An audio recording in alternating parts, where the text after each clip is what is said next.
नमस्कार। आज की ऑनलाइन कक्षा में आप सभी का स्वागत है। प्यारे बच्चों, आपको पढ़ाया जा रहा है गोलीय पृष्ठों पर या गोलीय पृष्ठों द्वारा प्रकाश का अपवर्तन, जिसमें आपको लेंसों से संबंधित कुछ प्रमुख परिभाषाएं बताई जा रही हैं और इसके साथ साथ जो आपको हर वीडियो में कोविड-19 से होने वाले खतरों के विषय में बताया जाता है, उससे आप भली भांति परिचित हो गए होंगे। आपको करना क्या है, बहुत संक्षेप में सामाजिक दूरी बना के रखना है और हाथों को बार बार साबुन से धोते रहना है। हाथों को धोने का मतलब अभिप्राय यही है कि हमारे हाथ जो है बार बार मुंह पे जाते हैं, नाक पे जाते हैं, आँख पे जाते हैं, तो हाथों की सफाई रहेगी तो ये मुंह, नाक या आँख पे जाएंगे भी तो हम इस संक्रमण से अपने को बचा सकते हैं। और अगर हम बचेंगे तो हमारे आसपास के लोग जो हमारे संपर्क में आते रहे हैं वे लोग भी बचेंगे और इसी क्रम में, इसी चेन में, इसी श्रृंखला में हमारा पूरा देश इस संक्रमण के खतरों से बचेगा और हम इस संकट से उबर पाएंगे और हमारा देश उबर पाएगा। दीक्षा ऐप, आरोग्य सेतु ऐप, आयुष कवच ऐप आप सभी लोग अपने मोबाइल में अपलोड कर लें। हम अपने विषय पे वापस लौटते हैं। आपको लेंसों से संबंधित कुछ प्रमुख परिभाषाएं बताई गई थी, जिसमें पहली परिभाषा थी प्रकाशिक केंद्र। इसको हम पुनः दोहरा देते हैं। प्रकाशिक केंद्र क्या होता है कि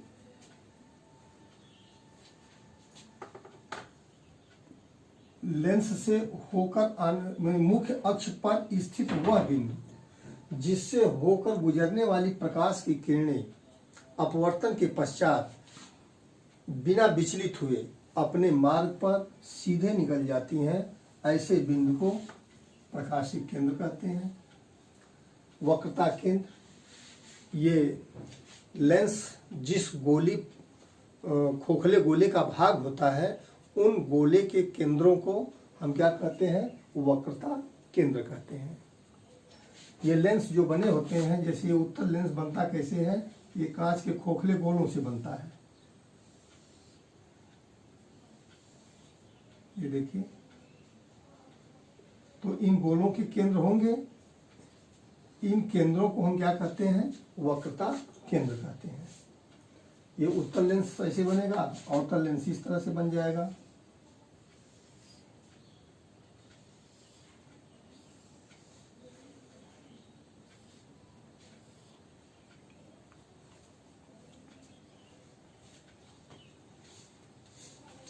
वक्रता केंद्र, ये लेंस जिस कांच के खोखले गोले का भाग होते हैं उन गोले के केंद्रों को हम क्या कहते हैं, वक्रता केंद्र कहते हैं।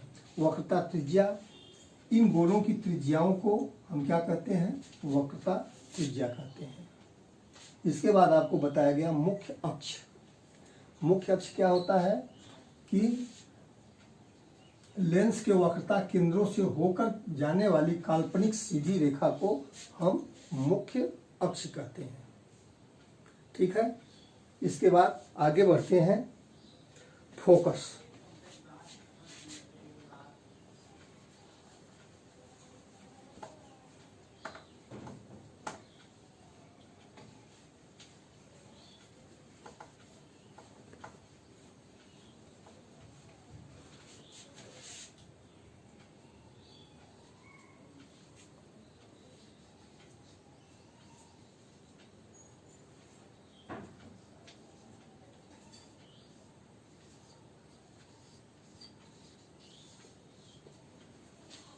फोकस, फोकस की परिभाषा क्या होती है। फोकस आपको अवतल दर्पण, उत्तल दर्पण में, दर्पण वाले या परावर्तन वाले चैप्टर में बताया गया है। वही चीज इसमें भी है। दर्पण में आपको बताया गया था कि मुख्य अक्ष के समांतर आने वाली प्रकाश की किरणें परावर्तन के पश्चात, दर्पण में ये बताया गया था, परावर्तन के पश्चात मुख्य अक्ष के जिस बिंदु से होकर जाती हैं उसे हम फोकस कहते हैं। ठीक है, तो यहाँ पे दर्पण तो है नहीं, यहाँ पे है क्या, लेंस है। तो फोकस की परिभाषा क्या लिखेंगे। अच्छा, एक चीज़ और बता दें कि लेंसों में दो फोकस होते हैं। लेंसों में दो फोकस बिंदु होते हैं, चाहे अवतल हो चाहे उत्तल हो। इसके क्योंकि दो गोलीय पृष्ठ होते हैं, इसलिए इसके दो फोकस बिंदु होते हैं। तो सामान्य परिभाषा हम आपको बता रहे हैं जो आपको समझ में आ जाए। दो फोकस होते जरूर हैं। जैसे मान लेते हैं ये उत्तल लेंस है और ये इसका मुख्य अक्ष है, ये द्वारक। तो फोकस की परिभाषा क्या होगी कि मुख्य अक्ष के, एक्स डैश को मुख्य अक्ष मान लेते हैं, मुख्य अक्ष के समांतर आने वाली प्रकाश किरणें अपवर्तन के पश्चात मुख्य अक्ष के जिस बिंदु से होकर जाती हैं उसी बिंदु को फोकस कहा जाता है। इसे ये अक्ष से प्रदर्शित करते हैं। पुनः सुन लें, उत्तल लेंस के लिए बता रहे हैं, दोनों लेंसों के लिए हम अलग अलग बताएंगे। उत्तल लेंस के लिए हम बता रहे हैं कि मुख्य अक्ष के समांतर लेंस पर आने वाली प्रकाश की किरणें अपवर्तन के पश्चात मुख्य अक्ष के जिस बिंदु से होकर के जाती हैं उस बिंदु को फोकस कहा जाता है, लेंस का फोकस कहा जाता है। ये उत्तल लेंस है। इसी तरह से अवतल लेंस के लिए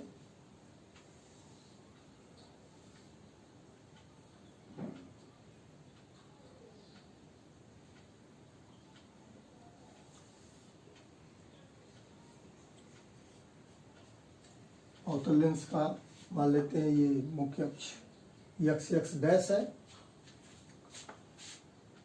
तो इसके लिए भी लिखेंगे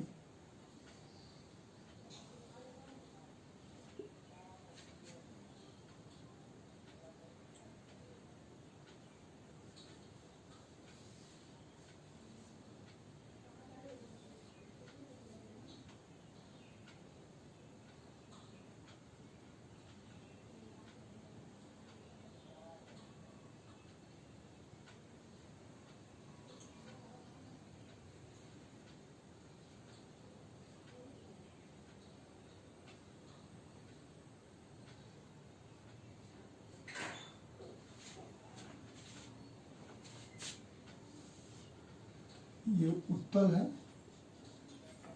और ये लेंस जो है अवतल है। इसके लिए क्या कहेंगे, देखिए दोनों चित्रों में अंतर है। अंतर क्या है कि इस पे उत्तल लेंस में अपवर्तन के पश्चात प्रकाश की किरणें वास्तव में मिल रही हैं, लेकिन यहाँ पे मुख्य अक्ष के समांतर दो प्रकाश की किरणें ली गई हैं और ये वास्तव में नहीं मिलती हैं, बल्कि इन किरणों को पीछे की तरफ बढ़ाया जाता है तब ये मिलती हैं। ठीक है, तो अवतल लेंस के लिए क्या लिखेंगे कि मुख्य अक्ष के समांतर आने वाली प्रकाश की किरणें अपवर्तन के पश्चात जिस बिंदु की ओर आती हुई प्रतीत होती हैं या जिस बिंदु की ओर जाती हुई प्रतीत होती हैं उस बिंदु को अवतल लेंस का फोकस बिंदु कहा जाता है। पुनः सुन लें, मुख्य अक्ष के समांतर, ये अवतल लेंस के लिए बता रहे हैं, मुख्य अक्ष के समांतर अवतल लेंस पे आने वाली प्रकाश की किरणें अपवर्तन के पश्चात जिस बिंदु की ओर जाती हुई प्रतीत होती हैं उसे ही हम क्या करते हैं, मुख्य अवतल लेंस का मुख्य फोकस कहते हैं। अब देखिए दोनों में अंतर क्या है। उत्तल लेंस का फोकस बिंदु लेंस के दाहिनी तरफ है और अवतल लेंस का बाईं तरफ है। इस चीज का ध्यान रखेंगे, महत्वपूर्ण चीज़ है, ये चीज़ आपको काम में आएगी। अब इसके बाद जब हम फोकस दूरी बताएंगे,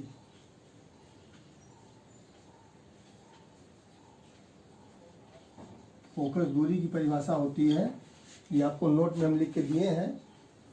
फोकस दूरी की परिभाषा होती है लेंस के प्रकाशिक केंद्र और फोकस के बीच की दूरी को फोकस दूरी कहा जाता है। तो उत्तल लेंस में देखिए, ये फोकस बिंदु, फोकस दूरी दाहिनी तरफ है, तो उत्तल लेंस की फोकस दूरी क्या होगी? धनात्मक होगी। उत्तल दर्पण की भी धनात्मक होती है, ये बताया गया है आपको, ठीक है।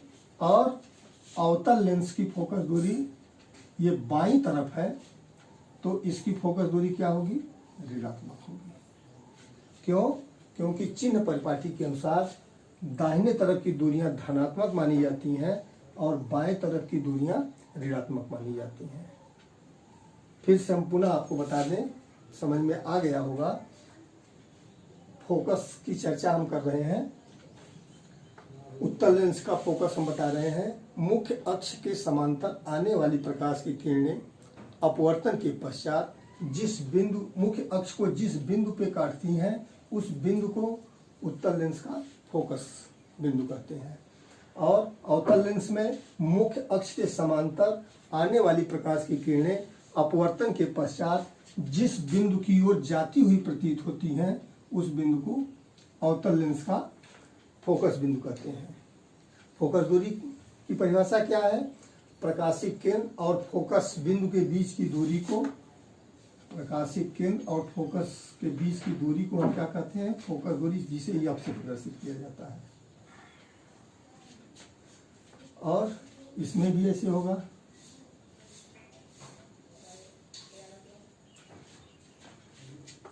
उत्तल लेंस में ये दूरी दाहिनी तरफ है, दाहिनी तरफ नापी जाएगी, इसलिए इसकी फोकस दूरी धनात्मक होगी। अवतल लेंस में बाईं तरफ नापी जाएगी, इसलिए इसकी फोकस दूरी ऋणात्मक होगी, ठीक है। और सभी लेंसों में, हमने पहले ही बता दिया, सभी लेंसों में दो फोकस बिंदु होते हैं। इसके बाद हम चलते हैं फोकस तल पर। फोकस तल किसे कहते हैं?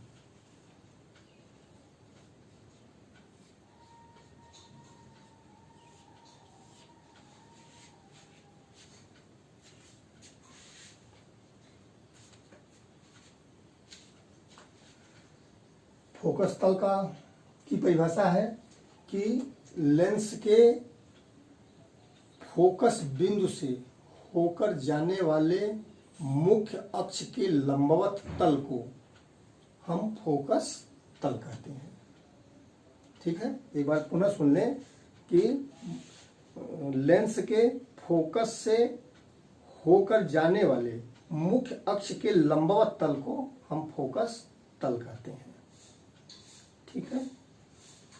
अब हम आगे बढ़ते हैं अपने अगले टॉपिक पर, लेंसों द्वारा प्रतिबिंब बनने के नियम।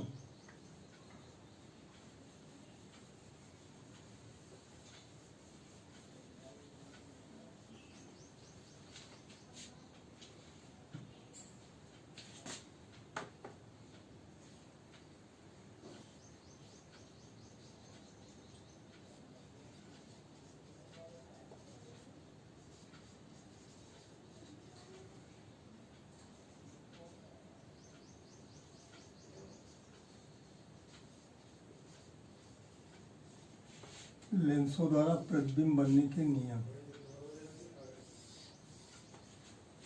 इसके 3 नियम है। पहला नियम क्या है?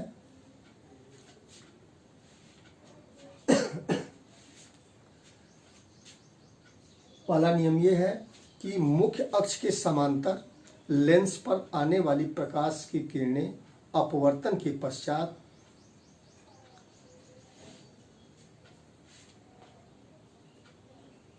लेंस के मुख्य फोकस से होकर जाती हैं। पहला नियम यही है कि मुख्य अक्ष के समांतर आने वाली प्रकाश किरणें अपवर्तन के पश्चात लेंस के फोकस बिंदु से होकर के जाती हैं। ठीक है। और ये उत्तल लेंस के लिए। अवतल लेंस के लिए कि मुख्य अक्ष के समांतर लेंस पर आने वाली प्रकाश किरणें अपवर्तन के पश्चात मुख्य अक्ष पर स्थित जिस बिंदु की ओर जाती हुई प्रतीत होती हैं,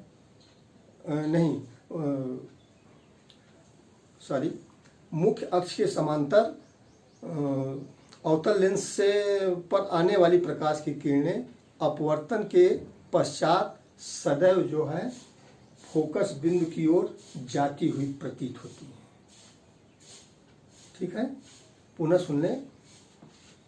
लेंसों द्वारा प्रतिबिंब बनने के नियम आपको पढ़ाया जा रहा है। इसमें पहला नियम है, इसमें कुल 3 नियम है। पहला नियम यह है कि मुख्य अक्ष के समांतर लेंस पर आने वाली प्रकाश की किरणें अपवर्तन के पश्चात हमेशा फोकस बिंदु से होकर जाती हैं। और अवतल लेंस के लिए मुख्य अक्ष के समांतर अवतल लेंस पे आने वाली प्रकाश की किरणें अपवर्तन के पश्चात सदैव फोकस बिंदु की ओर जाती हुई प्रतीत होती हैं। ठीक है। दूसरा नियम इसका उल्टा नियम, इसका व्युत्क्रम है।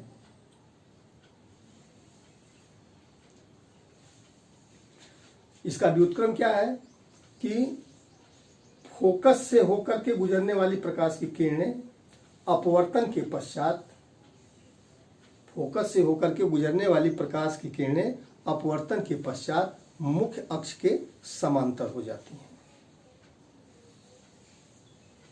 पुनः सुन लें कि फोकस से होकर के गुजरने वाली प्रकाश की किरणें अपवर्तन के पश्चात सदैव मुख्य अक्ष के समांतर हो जाती हैं। और तीसरा नियम यह है कि चाहे वो उत्तल लेंस हो चाहे अवतल लेंस हो, प्रकाशिक केंद्र से होकर जाने वाली प्रकाश की किरणें अपवर्तन के पश्चात बिना विचलित हुए सीधे निकल जाती हैं। यही 3 नियम हैं। लेंसों द्वारा प्रतिबिंब बनने के 3 नियम यही हैं। और इन 3 नियमों में से किन्हीं 2 नियमों का हम प्रयोग करके विभिन्न स्थितियों में लेंस के द्वारा प्रतिबिंब बना सकते हैं। तो आज के लिए बस इतना ही। धन्यवाद।